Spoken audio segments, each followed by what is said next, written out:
तो हम लोग पिछले क्लास में प्रकाश पुंज या किरण पुंज किसे कहते हैं और उसके प्रकार के बारे में जान चुके हैं। अब जानेंगे प्रकाशीय माध्यम किसे कहते हैं। वह क्षेत्र जिससे होकर प्रकाश गुजर सकता है यानी निकल सकता है उसे प्रकाशीय माध्यम कहते हैं। आइए इसे लिख लेते हैं, तब आपको एग्जाम्पल देंगे और समझाएंगे। तो चलिए, वैसा क्षेत्र जिससे होकर प्रकाश गुजरता है उसे प्रकाशीय माध्यम कहते हैं। जैसे एग्जाम्पल में आ जाएगा कांच, जल, हवा, ये सब हम लोग का एक प्रकाशीय माध्यम है। यह दो प्रकार के होते हैं। प्रकाशीय माध्यम दो प्रकार का होता है, दो प्रकार का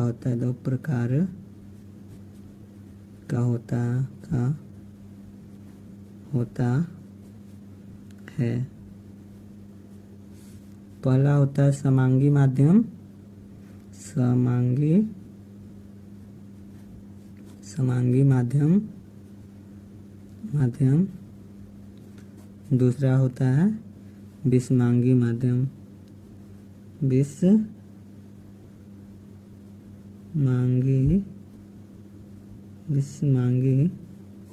माध्यम।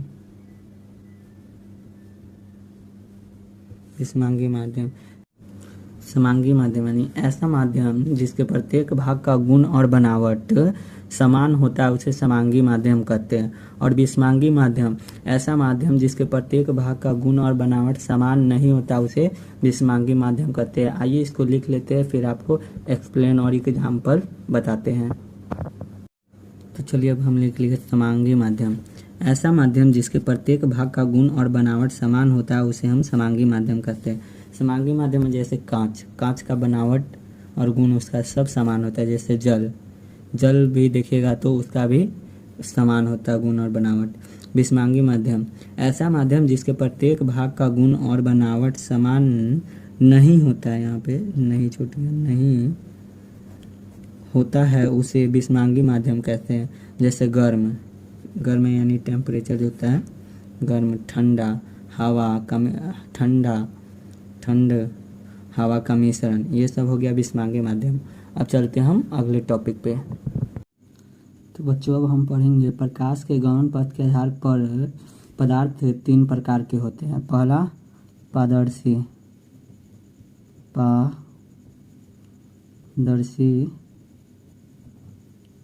पदार्थ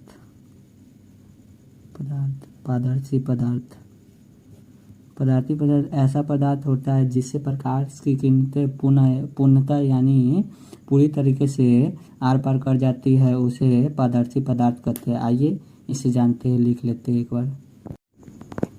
होता है पारभासी पदार्थ ऐसा पदार्थ जिनसे होकर प्रकाश की किरणें अंशतः यानी थोड़ी थोड़ी बाहर निकल पाती है उसे पारभासी पदार्थ कहते हैं। जैसे तेल लगा कागज, इससे थोड़ा थोड़ा प्रकाश की किरणें बाहर निकलता है। जैसे घिसा हुआ कांच, जैसे खून यानी रक्त, कुहासा, ये सबसे थोड़ा थोड़ा प्रकाश निकलता है। जैसे आप कुहासा में भी लाइट बारिएगा तो पूरा वो नहीं करता है, लाइट नहीं जाता है बाहर। चलिए अब तीसरा टॉपिक पे चलते हैं।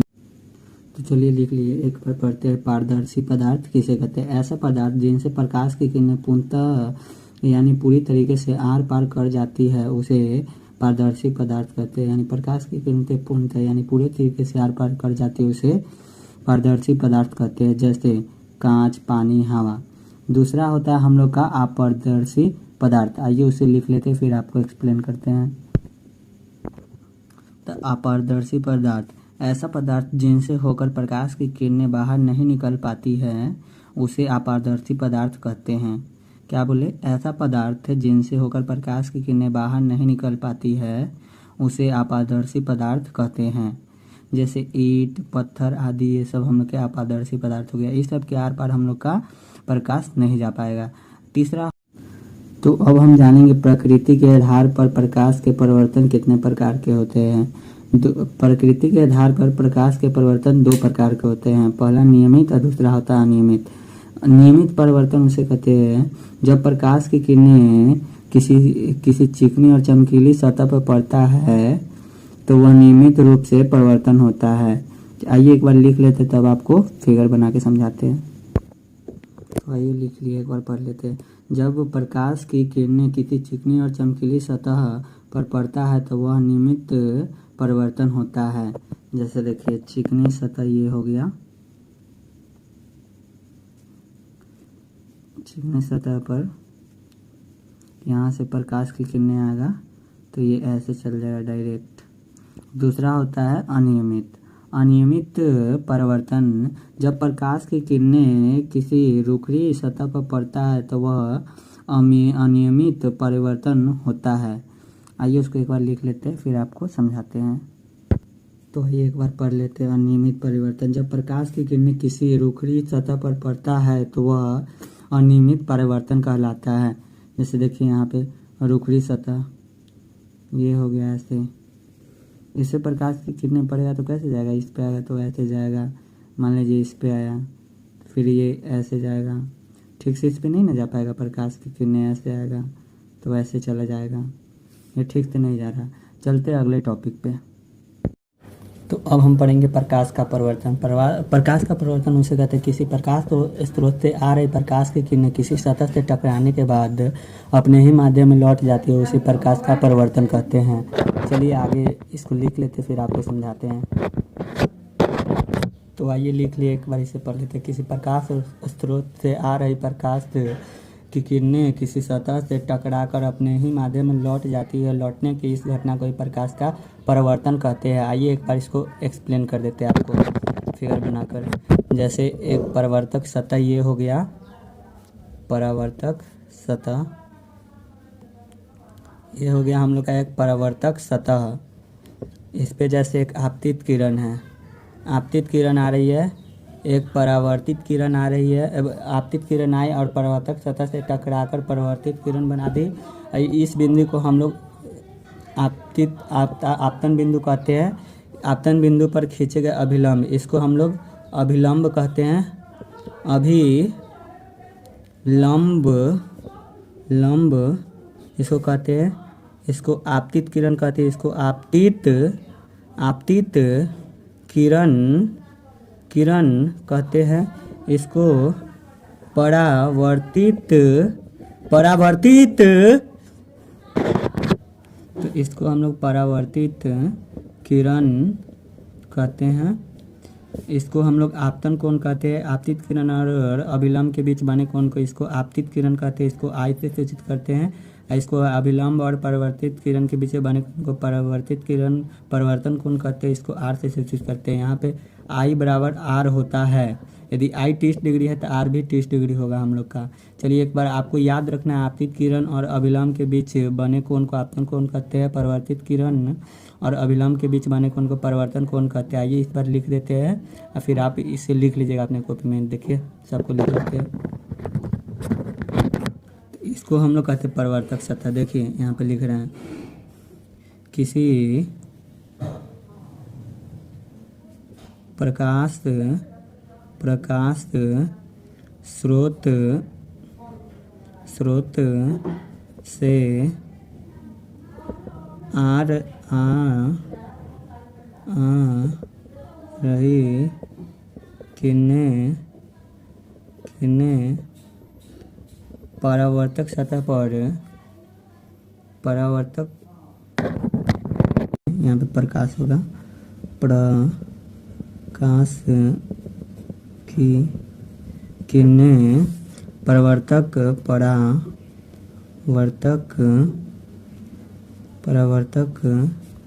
सतह पर पड़ती है, उसे आपतित किरण कहते हैं। उसे आपतित किरण कहते हैं। जैसे देखिए किसी प्रकाश की किरणें आपतित किरण जैसे ये आ रही है परावर्तक सतह पर पड़ती है, और यहीं पे हम लोग लिख सकते हैं परावर्तित किरण किसे कहते हैं, आपतित किरण और परावर्तित किरण। तो अब हम पढ़ेंगे प्रतिबिंब यानी इमेज। किसी प्रकाश स्रोत से आ रही प्रकाश की किरणें दर्पण से टकराने के बाद जिस बिंदु पर मिलती है या मिलती हुई प्रतीत होती है उसे प्रतिबिंब कहते हैं यह दो प्रकार का होता है। पहला वास्तविक प्रतिबिंब, दूसरा काल्पनिक प्रतिबिंब। आइए इसे लिख लेते हैं फिर आपको एक्सप्लेन करते हैं। तो चलिए एक बार पढ़ लेते हैं। प्रतिबिंब किसी प्रकाश स्रोत से आ रही प्रकाश की किरणें दर्पण से टकराने के बाद जिस बिंदु पर मिलती है या मिलती हुई प्रतीत होती है उसे प्रतिबिंब कहते हैं। यह दो प्रकार का होता है। पहला वास्तविक प्रतिबिंब जिसको कहते हैं रियल इमेज, जिसको इंग्लिश में कहते हैं रियल इमेज। इसको कहते हैं इमेजिनरी इमेज।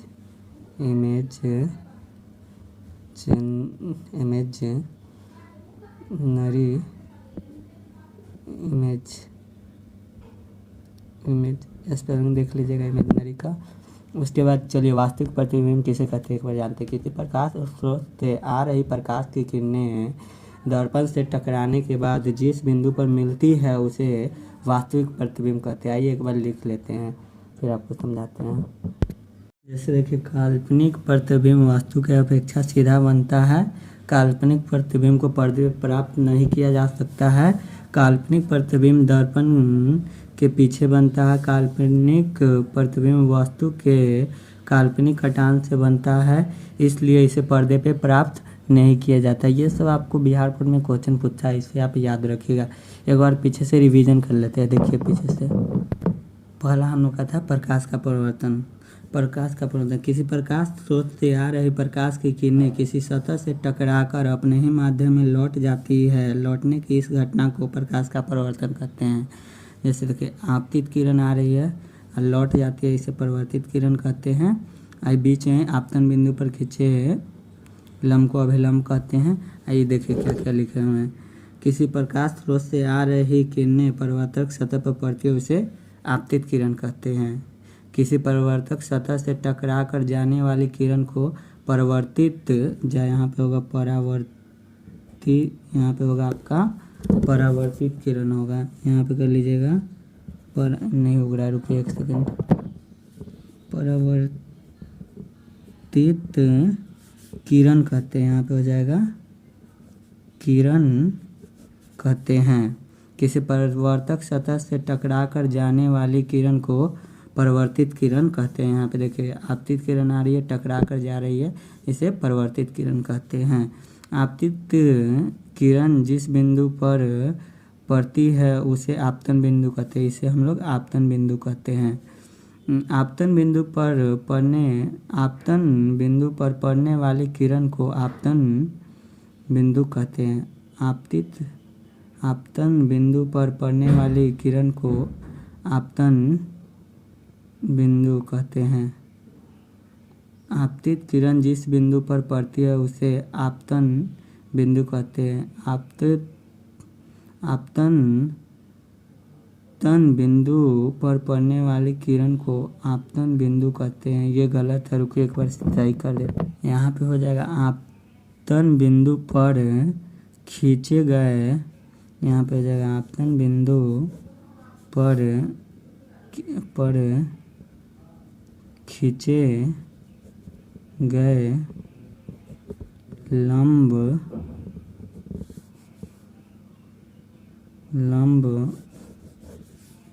को अभिलंब कहते हैं।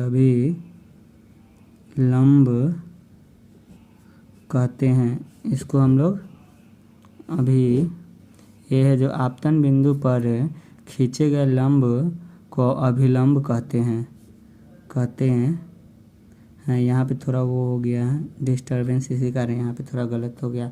अगले क्लास में हम लोग जानेंगे दर्पण कितने प्रकार के होते हैं, कौन से दर्पण को क्या कहते हैं, ये सब के बारे में पढ़ेंगे। आप लोग इसे याद कर लीजिएगा, कहीं पे गलत हुआ होगा थोड़ा सा वीडियो। तो जैसे देखिए, किसी प्रकाश स्रोत से आ रही प्रकाश की किरणें दर्पण से टकराने के बाद जिस बिंदु पर मिलती है उसे वास्तविक प्रतिबिंब कहते हैं। इसका कुछ टॉपिक याद रखिएगा, जैसे कि यहाँ पे वास्तविक प्रतिबिंब, वास्तविक प्रतिबिंब वस्तु के अपेक्षा हमेशा हमेशा हमेशा यहाँ पे हो जाएगा सा उल्टा बनता है, उल्टा बनता है। वास्तविक वास्तविक प्रतिबिंब को पर्दे पे प्राप्त किया जा सकता है। वास्तविक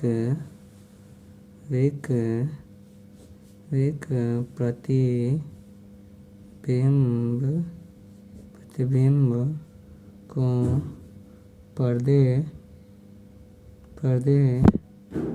पे प्राप्त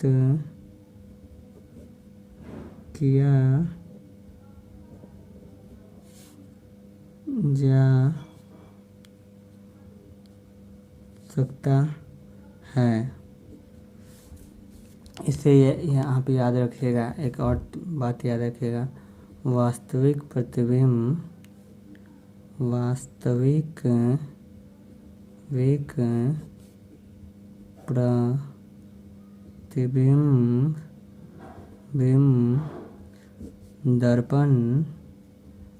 दर्पण के सामने बनता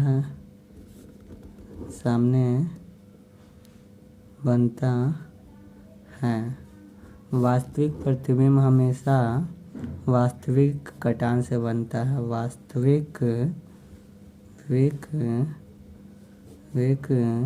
वास्तविक प्रतिबिंब हमेशा वास्तविक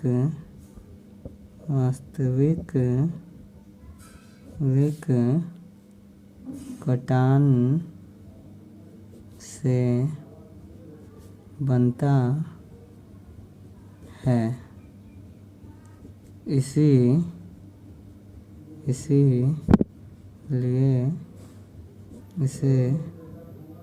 इसीलिए इसे पर्दे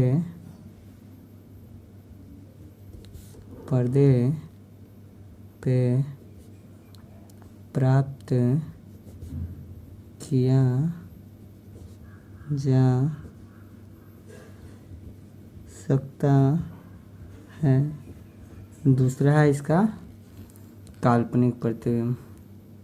किसी प्रकाश स्रोत से आ रहे प्रकाश की किरणें दर्पण से टकराने के बाद किसी बिंदु पर मिलती हुई प्रतीत होती है। उस पे क्या था कि मिलती है, इस पे प्रतीत होती है, उसे काल्पनिक प्रतिबिंब कहते हैं। ये इसे लिख लेते हैं, फिर आपको बताते हैं।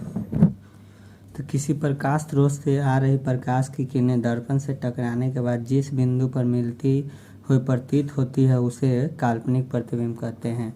याद रखिएगा, काल्पनिक प्रतिबिंब को पर्दे पर प्राप्त नहीं किया जा सकता है।